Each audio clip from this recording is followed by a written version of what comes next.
In this episode, I'm talking about one of the biggest early challenges with a bulldog puppy, toilet training. I break down how simple things like feeding times, early routines, and early habits can either help or completely derail your progress. If you're tired of accidents and mixed messages, this will help you simplify your approach and get back on track. Welcome to the Bulldog Owners Podcast, where I host a passionate conversation about pedigree dogs. I'm Sarah, and here we cut through the myths and misinformation to talk honestly about life with bulldogs.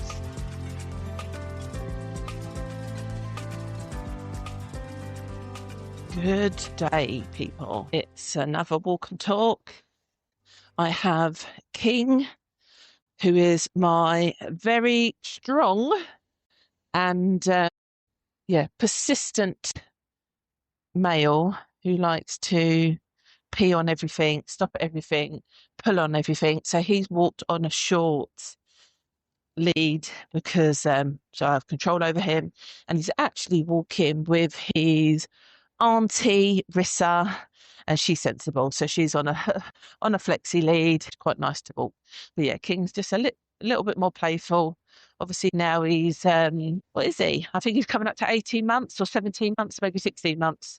And don't you know it, the boy natural strength is on another level. So I'm definitely building up my my core, I think, keeping him under control. But what are we going to talk about on this walk? It's a question I get asked a lot that people can go quite wrong quite quickly. And this is when they've got their bulldog, how to toilet train them. It kind of depends on the time of year that you get your puppy, but also how the breeder has trained them before you've got them. And I always think that this is not often talked about, the variation of breeder practices that are out there. And what you'll find is not necessarily just in bulldogs, but breeders generally do what's easy for their sanity and for looking after multiple puppies, and not necessarily always what's right long term. And so, for instance, a lot of breeders will feed puppies from like a communal bowl. So it's like a large, can't think what they're called, like a large disc. Yeah, it's left my brain what they actually might be called. But they look like a large wheel hubcap or like a giant tortilla bowl or something. But basically, there's like a handle in the middle, and then the food is pushed to the outer rim, because then all the puppies obviously can be around the diameter of the bowl. The problem with this is that some dogs can start having this sort of feeding frenzy. They have like this scarcity mindset that the biggest puppy is going to come in and eat all the food, and they're going to get pushed out or pushed to the peripheral, or they don't get to eat as much as they should. And so I find this can result in all the puppies being a bit frantic at feeding time, gulping their food, which potentially as an adult can end up choking on their food because they've just got this conditioned mindset that if they just don't eat it really fast, they're going to starve and be hungry. And so I'm quite keen to make sure once the pups start weaning and uncomfortable, they can eat okay. And they're big enough that they all eat from individual bowls. So I use a bowl holder, and it has space to drop in 4, 6.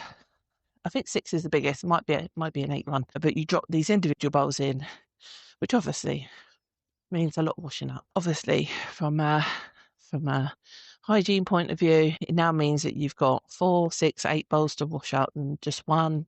But as I say, the holder has like dividing points, so they don't feel like they're going to get rushed or squeezed out by another puppy. Obviously, you're always going to get the greedy one that finishes first and tries to nuzzle in on anyone else's bowl. And I just generally pick that puppy up and put it back in the pen, and it has to wait. It doesn't harass everybody else. Just so then my dogs aren't conditioned. I mean, they're all good eaters, but they're just not conditioned that they're going to get, left hungry because they haven't eaten their food fast enough. So that's not anything to do with toilet training, but it just goes to show how when you're breeding, sometimes you do what's easiest, not what's best, because you don't see the ongoing effects of that. And to a degree, the new owners won't realise that a puppy does a certain thing because of how you've reared it. The dots aren't always connected. So when it comes to toilet training, there's a few things that you should be aware of. And when you get a new puppy, you should always make sure that you don't set them up to fail. So don't ever put them in a position where you think, I'm not quite sure how this is going to go. And then when it doesn't go the way that you want it to, that the puppy gets told off, you need to make sure that you think, if I set it up this way, this will be the positive outcome that I want, the result that I want. So when it comes to toilet training, there's a few things, especially like overnight, that you need to consider.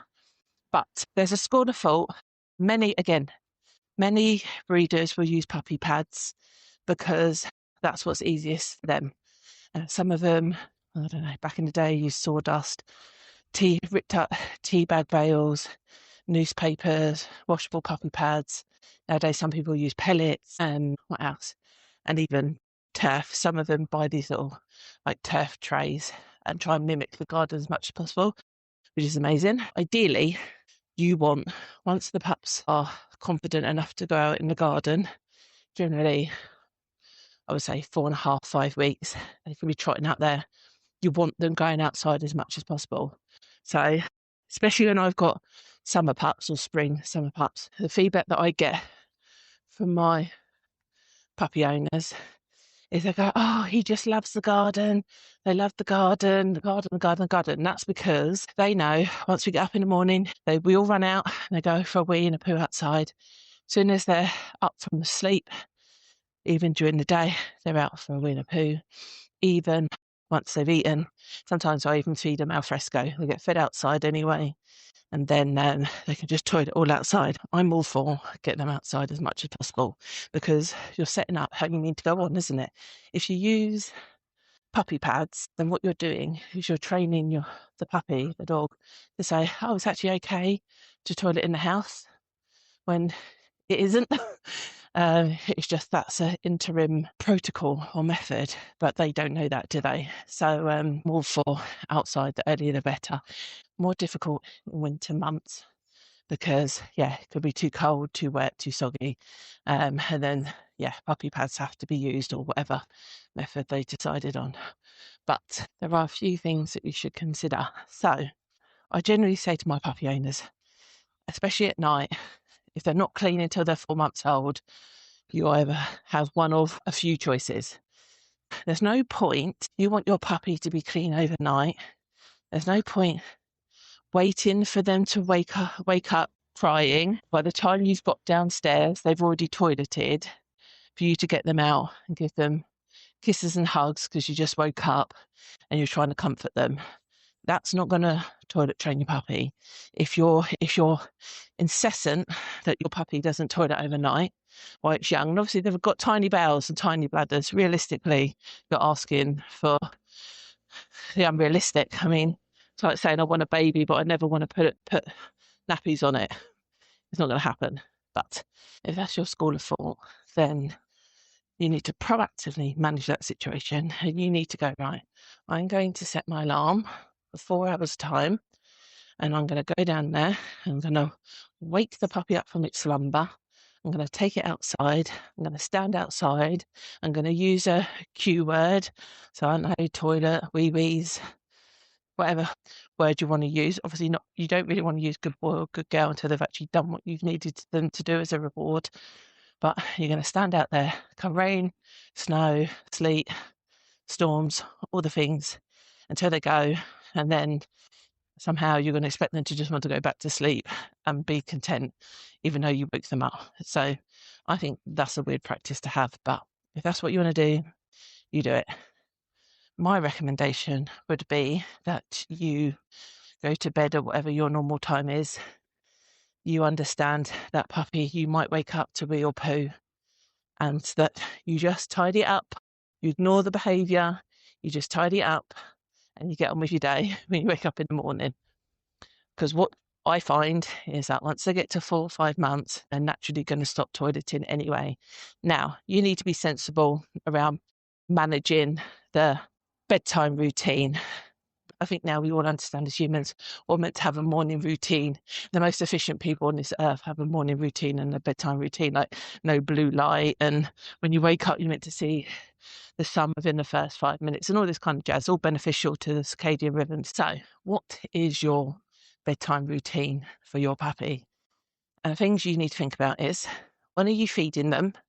How late into the day are you feeding them? Typically, you might collect your pup and they be on 4 meals a day at 8 weeks old, drops down to say 3 at 12, maybe 3-4 months, and then they stay on 3 until 6 months, and then they go to 2. I don't know, whatever your breeder's told you. Obviously, little and often is better as puppies.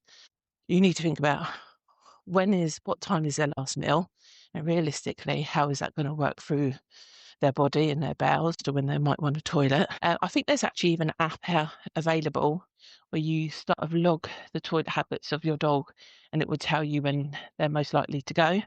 I've never used it, but I've heard people using it, so maybe you should consider that. But it's also worth considering how big that meal is as well. So maybe you make the before bed meal, whenever that one is, the late dinner, supper meal, smaller than the other 2 or 3 that they've had in the day. And also, you need to think about what is that food. And I alluded earlier about sometimes breeders do what's easier for them rather than what's right for the dog.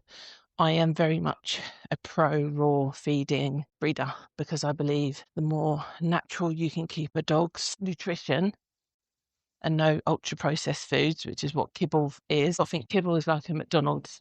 So the more the food is in its natural element, the more nutritious and the more natural to the gut and how the gut works raw food is, basically, because it's in its simplest form.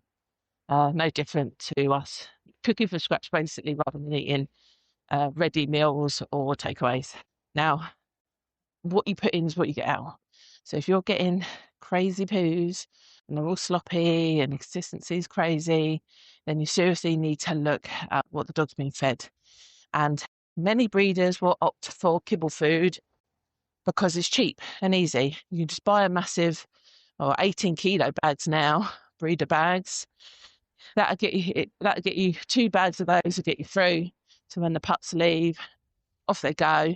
They're going to look quite plump and chunky on it because it's carby rather than protein based. So raw fed pups and adult dogs, I always find are going to be a lot leaner, well conditioned compared to kibble fed dogs. Always look fatter, chunkier because effectively they're just bloated on carbs and junk food. But anyway, it's worth considering the food that they're on and whether that's impacting. And then also, I had someone recently feed raw fed, which I'd advised, but he'd struggled with his nighttime toilet habits to the point where she was going crazy. He was really underweight, so he wasn't maintaining any condition because fast as it was going, it was coming out. And then on further investigation, it's because she had chopped and changed the protein sources. So I am all for you vary protein sources because then that will help you work out what's the best protein for your dog and ones that you should avoid. And I'm all for novel proteins such as pork, duck, rabbit, boar. I'm all for not your standard, salmon, turkey, lamb, beef, that kind of thing. Anyway, she had been rotating his protein sources to protein sources I wouldn't recommend, I'd never mentioned, because they're probably more reactive for the dog. But also she had been like literally swapping them every day. So the gut was in overload, basically, just trying to process all this different stuff all the time. So I am all for rotating, but like monthly, not daily. So if you do your bulk orders, maybe once a month. And I always tend to order like rabbit and duck, and then maybe on the next one you order duck and turkey, and then the next one you do turkey and so you've got crossover. So if they're not good on that food, you've got backup to switch them to back on to what they're already on. So yeah, so you're not just taking a total random guess and punt, because that's a bit dangerous. So think about what you're feeding, when you're feeding it, what what you want to take as an approach to a puppy toilet training, and then also think about, like, if even when you've got an adult dog, if you're giving your dinner. I hate walking the dogs in the dark, just because round by me at night there's not many lamp posts. So you've got to walk with a torch, and if you've got enough hands and all the rest of it, and then I think, oh, do you know what? It's not worth it, because if I trip up a curb and break an ankle, it's just not worth the drama. So I try not to walk in the dark. But I get why people do, because if you've got adult dog and you've had their dinner, they're on 2 meals a day, just had their dinner, you let that go down. You shouldn't be walking a dog. There's an argue whether this is true or not, but you shouldn't be walking a dog an hour before or an hour after eating, because it'd be like you eating your dinner and then going for a jog. Probably feel quite sick doing that. That said, road walking is pretty sedate compared to letting your dog go mental in a field. So it depends on what type of activity, in my opinion. But if you play it safe and think an hour either side, they don't do any activity, that's fine. But I get it. You feed your dog at 5, and then at like 6, 7 o'clock, you think, oh, let's take them for a walk. And then that's probably going to encourage bowel movements. So then that means overnight they're going to be cleaner. It's thinking about what your routines are as well. You just got to think about what the food is, what your practices are, how often you're feeding, how much you're feeding, and what are your bedtime routines that are going to encourage the dog not to fail. I think that's about it. I think that's a shorter one, but I just think, sometimes it's obvious stuff, and none of this is groundbreaking, but just hearing it at the point when you need to hear it is what can make all the difference. Yeah, for any of you struggling with your toilet training of your dogs, bulldogs are notoriously lazy anyway. I mean, most of mine don't walk through puddles. I couldn't think of anything more horrendous than getting their feet wet, which is laughable, which means walking them in the rain. They're less than impressed. They will go if you force them to. I generally don't put coats and clothes on my dog, so it's just a case they could just get tailed down once they get back. But yeah, all of this in the winter particularly is going to make toilet training a little bit more challenging. But as long as you have a plan of how you're going to tackle it, then it doesn't need to be disastrous to your puppy owning experience. So that's it. Just coming up to home. I'm going to stop chatting. I'll be back next week with another Bulldog fun-filled episode, or about this lovely, slightly annoying at times breed. But otherwise, have an awesome week, and I'll see you next time.